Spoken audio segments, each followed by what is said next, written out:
Prior to becoming guardians, Charles and Betty were financially solvent but were far from rich. With two young, hungry, and growing boys, their financial needs skyrocketed. To offset the elevating family bills, Chase became creative. When they were low on gas, Charles and Betty would drive to the petrol station, and Chase would convince other drivers to fill their vehicles as well. At the market, the shopper ahead of them would feel the urge to pay it forward. Family-style restaurant managers who walked about greeting tables during the meal to assess the quality and satisfaction would frequently and discreetly comp their meals. Chase never intentionally tried to financially burden willing donors, but it was imperative that he took care of his brother and Charles and Betty. Pure survival was not enough.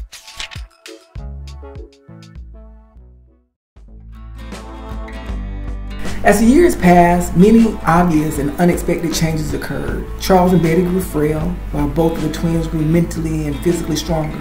Chase and Chance transitioned from elementary to middle school and eventually on to high school.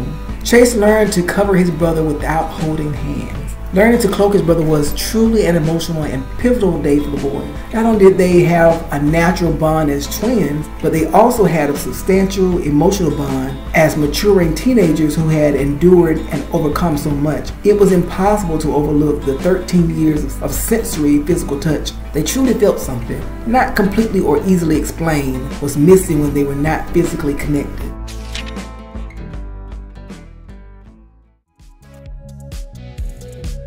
Another change that occurred was that Chase no longer had to project a scene into the minds of passerbyers of two individuals not holding hands. To ensure their safety, however, he had created a mental image of appropriately aged and different looking appearances for himself and Chance as they got off to high school from middle school.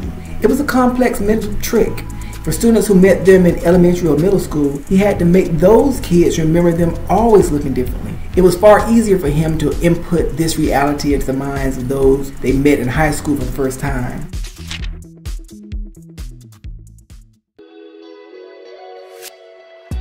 Chase knew he had to always be vigilant. This ensured that the twins, still the newest kids in their small town after all these years, were safe from Emily or those who sought them out on Emily's behalf.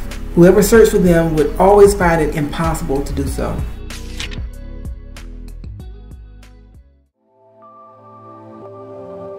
Through their successful escape, survival, and hide in plain sight experience, Chase learned over time how powerful he had become. He recognized that he had considerable potential and began to think of the seemingly endless things he could accomplish. His ability to influence grew leaps and bounds out of necessity, and that was great.